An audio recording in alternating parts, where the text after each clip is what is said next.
I'm in the galactic hub of the industry of human happiness. You are welcome here, whether you're a pauper or a prince.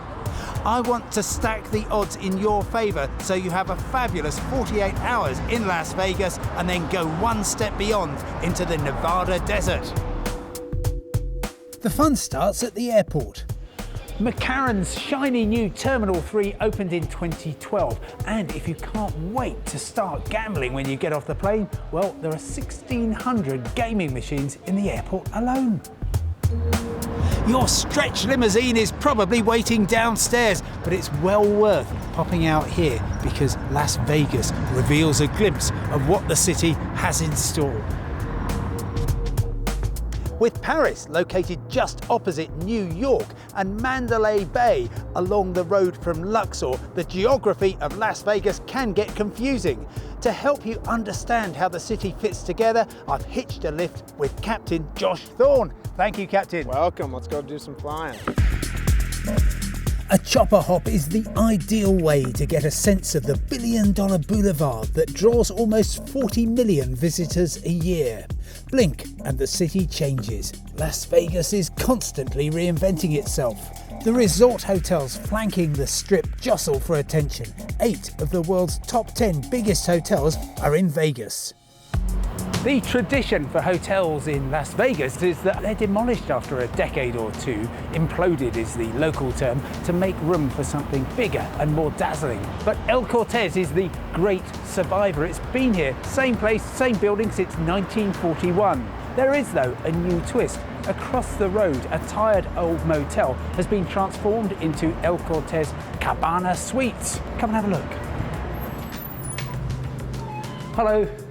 Any calls?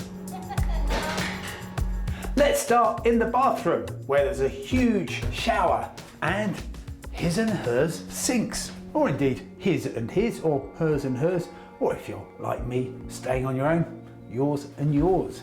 Big, bright room, everything you need, nothing that you don't. Oh, and the best feature of all, they actually paint the walls to match the colour of the shirt you're wearing that day. Of course, Las Vegas is a city of superlatives, so instead of a modest downtown property, you might prefer to check in on the Strip to North America's biggest single hotel, the MGM Grand. How big? Well, you could stay in a different room or suite every night for nearly 14 years. The MGM Grand is a couple of decades old and it's just had a $160 million refurbishment. Luckily, you can still, if you time it right, stay in a Grand King like this for under $100. By the way, signature palette in all these rooms, tangerine and bronze. I haven't got any shirts that colour. If $700 a night is more your style, let me introduce you to my Terrace Skyline Suite. This is one of the few places on the Strip where you'll actually get a balcony. Come and have a look inside. Stylish, slick, sophisticated. No, not me, the look of the 21st century hotel room in Las Vegas.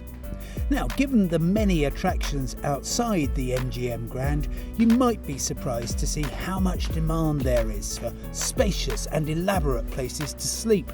But those of us who've been coming to Vegas for decades know that when you cross the city limits, your appetite for indulgence increases.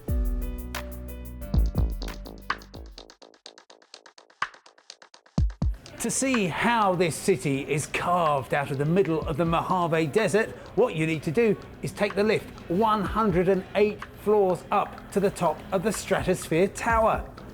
It takes 37 seconds going up and the same down. But there is an alternative. To experience the highs and lows of Las Vegas, it's easy. All you've got to do is step off a platform 855 feet above ground into thin air and see what happens next. Ha ha!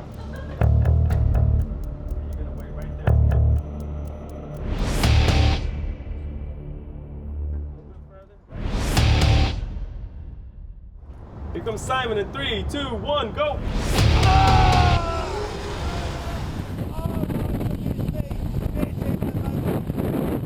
I'm sure I'm saying something really interesting here. I just can't remember what it was. Perhaps if you can lip read, you'd be kind enough to let me know.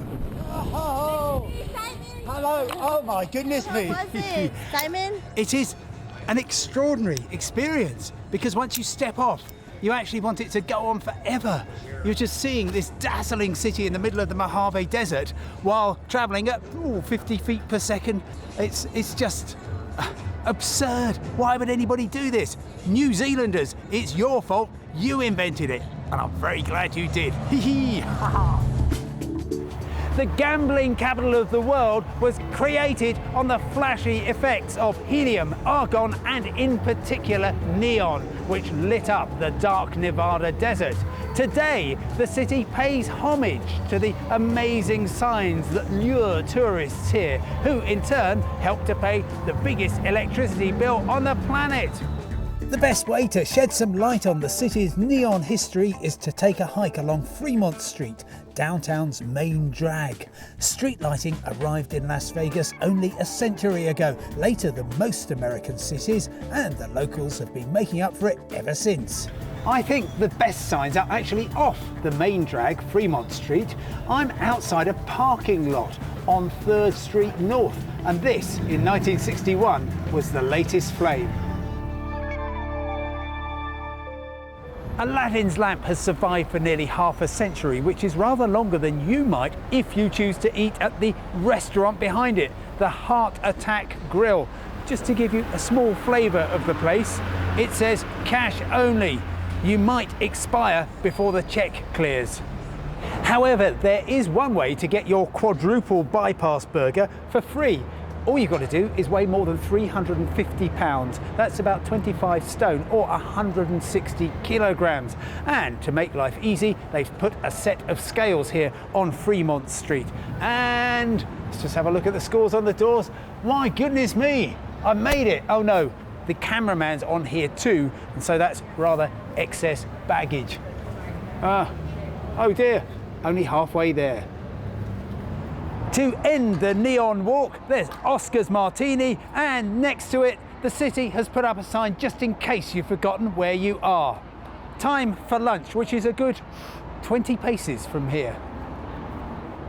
These people behind me aren't just standing around, they are in the queue for the best place for lunch on the run downtown. It's La Thai. It's just hidden away on East Fremont. And the great thing about it is that I can jump the queue because I'm on my own, and that means I can probably get a seat up at the counter. I've gone for the beef and vegetable stir fry, which along with a long cool lemonade comes to under $10. By the way, they're going to ask you how spicy you want it on a scale of 1 to 5. Go for 1.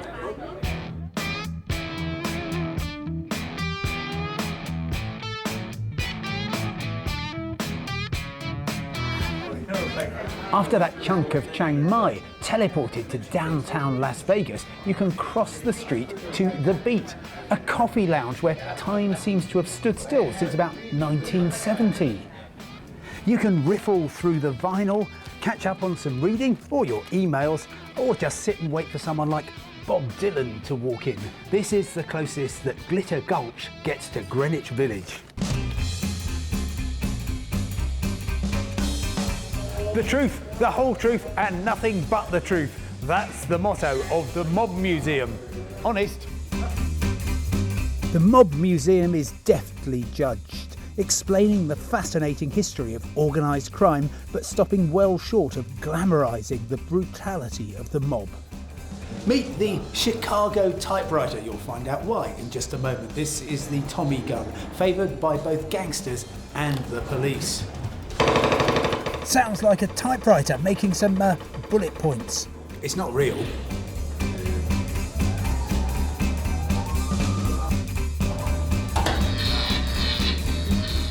So what sort of people come to the Mob Museum? Well, you know, the usual suspects.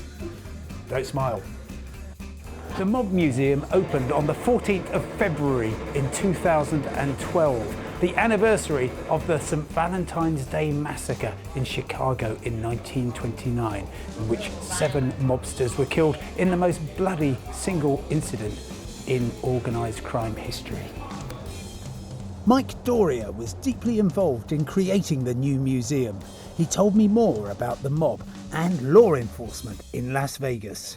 If you look at Las Vegas, there's no denying it that the mob was a very big part of Las Vegas. If you look at the title of the building, it's the National Museum of Organized Crime and Law Enforcement. We thought it was important to showcase both sides. So we're not glorifying the mob here. We're telling an important piece of history, but we're doing it from both sides, the side of the mob and the side of the law. Game, drink, music, the bar with the interesting name of Insert Coins. Come and find out why. Insert Coins goes back to the 80s, to the computer games you may have grown up with. Yay! In Insert Coins, as in Vegas in general, it's all in the game. And along with your beer comes a controller, so you can play on the screens above the bar. Other games are available on the strip. The games people play. I've come to the Mix Lounge at the top of Mandalay Bay Resort for two reasons. The first one is aesthetic. I reckon this is where you get the best possible view of what happens when humanity takes indulgence to its ultimate conclusion. The other one's a bit more pragmatic. Get here between 5 and 8 during happy hour, and a beer is only going to cost you $5 for all this. Even though the ocean's 250 miles away, it's worth diving into RM Seafood. RM stands for Rick Moonen, the celebrity chef from New York and a campaigner for sustainable seafood. We do not serve anything on our menu that is endangered or going to be extinct because of the way that we treat it. So if we're consciously doing something, either destroying its environment, capturing it in the wrong way, capturing other fish inadvertently, or just overfishing it, we don't put it on our menu. We're about delicious. I'm here to show people that you can be responsible and it can taste fantastic as well. I've been in Las Vegas for 8 years now, and a lot has changed in that time. 3-star Michelin chefs are here. That's happened in the last 5 years. I would venture to say that the top 10 restaurants in Las Vegas could compete with the top 10 restaurants anywhere in the world. I'm really torn between simply appreciating this visual, aromatic masterpiece and eating it. I'm afraid the feast wins. I can resist, as I think Oscar Wilde said, anything except temptation. And I'm in Las Vegas.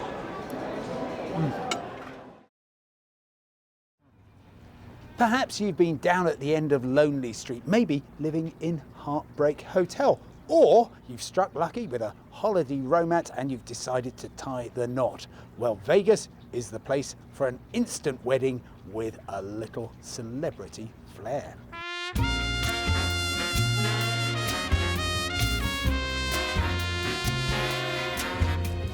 Going to the chapel, going to confirm that Las Vegas is the most romantic place in the world.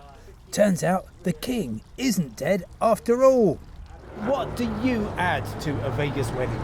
I add excitement, entertainment, and I get them to forget about the fact that they're getting married, and they relax and enjoy themselves and have a great time. I've been invited at very short notice to the very short notice marriage between lovely Sarah and Eric from Washington State. Today is a very special and beautiful day in your lives today. As well as me and Elvis, Eric's mum's here too. All you need for a Las Vegas marriage license is a passport or driving license and $60. I now pronounce you as husband and wife. You may kiss your bride, Eric.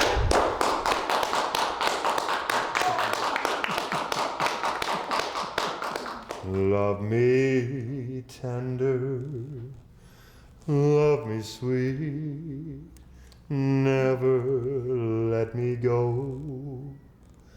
You have made my dreams come true. If you don't have the time or inclination to walk all the way down the aisle, you can get married in your car in a drive-through ceremony at the wedding window. I pronounce you as husband and wife. Adrian, you may kiss your bride once again. Congratulations. Other wedding venues are available, such as the Springs Preserve, just 3 miles west of downtown, where you can take a walk on the wild side of the city through a desert oasis, which helped to put Las Vegas on the map. Maybe you'll be amazed by the backstory of this ultra-modern city, especially if you talk to Nathan Hawkes, archaeologist at Springs Preserve. You know, we're a city of nearly 2 million people, and we have an incredible array of natural areas, including the Springs Preserve. And to get away from the Strip and see the rest of the city is something that many people don't do because they don't realize that all of this is here. And that's one of our goals here at the Springs Preserve, is to draw people off the Strip and educate them more about the Mojave Desert and living in the Mojave Desert and all the struggles and all the successes that we've had living here. Just giving people a different perspective on what Las Vegas is about, a different perspective about what the Mojave Desert is about. The early settlers of Las Vegas might not recognize the place today, but they've left plenty of traces that are now conserved in the Springs Preserve.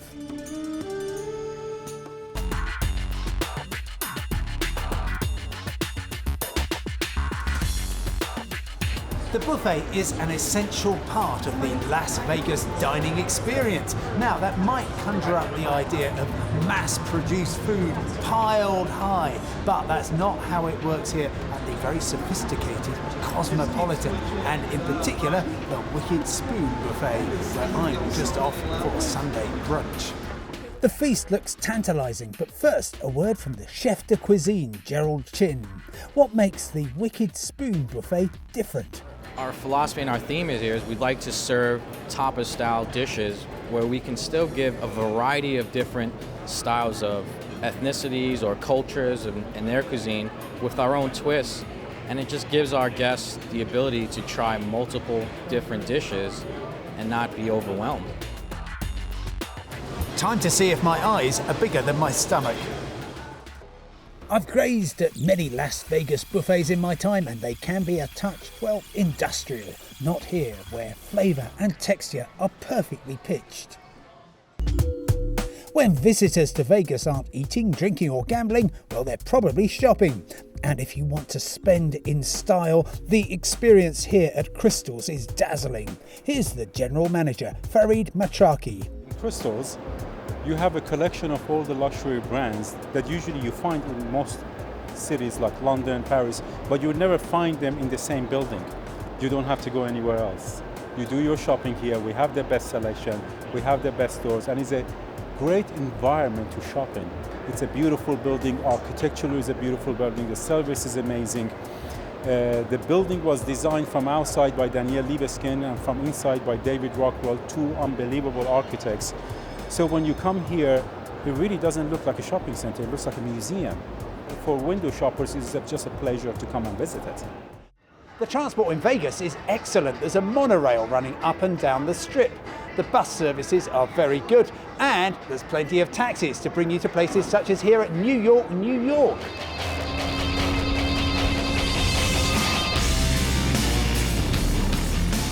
The Resort Hotel with its very own roller coaster, which cruised into Vegas in 1997. A couple of numbers. At its fastest, 67 miles an hour, it almost breaks the Nevada speed limit. To be able to ride, you have to be at least 4'6" and be prepared to be shaken, not stirred. Feel those G-forces. Now I know what it's like to be a fighter pilot. You get fantastic views of the Vegas skyline if you can keep your eyes open. The thing is, some of them are upside down.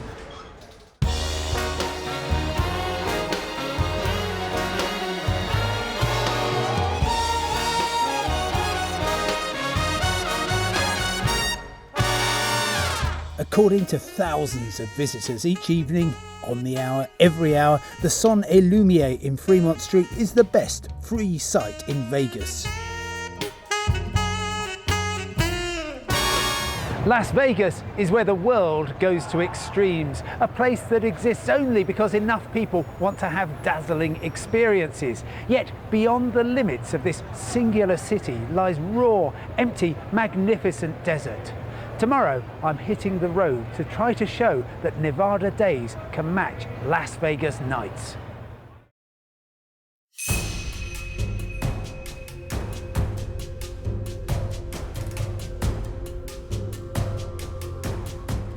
However enamoured you are of Las Vegas, frankly, it would be ridiculous not to explore further afield. Just half an hour's drive from the city centre takes you from the suburbs in an instant to the raw and beautiful American Southwest and Red Rock Canyon.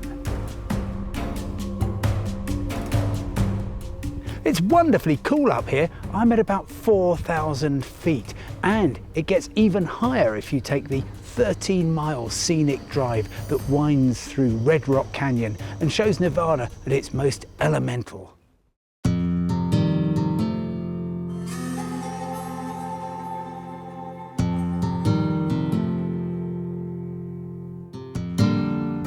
After the intensity of Las Vegas, it's wonderful to come out here and feel a sense of release as you encounter these wide open landscapes. And you can put yourself right in the centre of your very own road movie through America's great outdoors.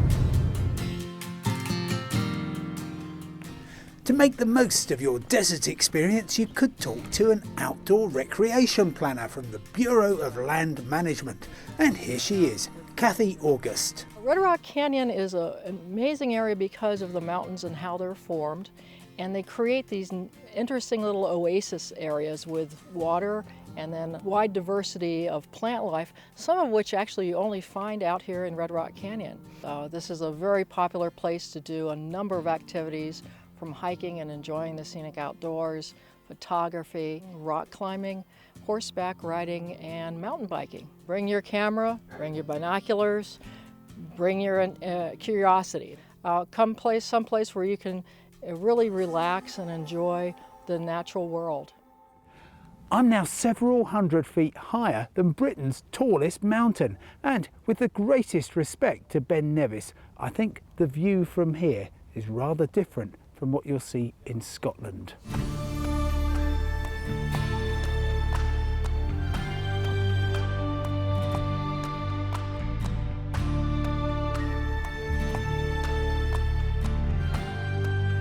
Now, you could cover one of Nevada's great drives in about half an hour flat, but it's much better to feel the desert beneath your feet. And there's all kinds of trails that radiate from the scenic drive.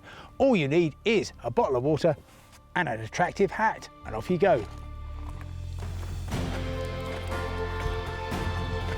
Even though Las Vegas is just an hour away, this is serious desert, and to be safe you need seriously good information. The best guide in the business is Branch Whitney, author of Hiking Las Vegas. I believe that Red Rock has the best rock scrambling in the country. You know, all these peaks here that look so impossible you can get up to, number one. Number two, the sandstone is good quality. It's not going to break. Sandstone breaks, you could fall and get hurt or possibly die. So sandstone's so great. And three, it's not crowded like Yosemite or Grand Canyon. So once you're in the backcountry, you have the whole place to yourself. Even in the prime season, which is like October through the winter, once you get off the main trails, all those peaks, you'll never run into anybody. I've been up to every peak at least 10 times, and except for the people in my party, we don't see anybody. So it's a true wilderness experience.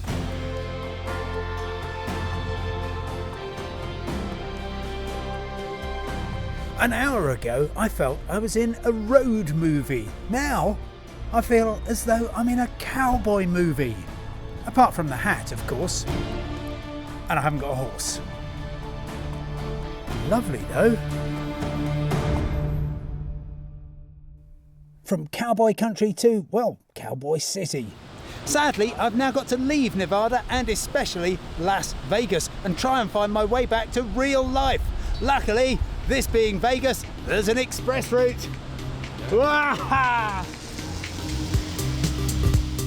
The Flightline's Zipwire is the final thrill in a gravity-defying city that takes you to the limit and beyond. I'll soon be back for another flying visit.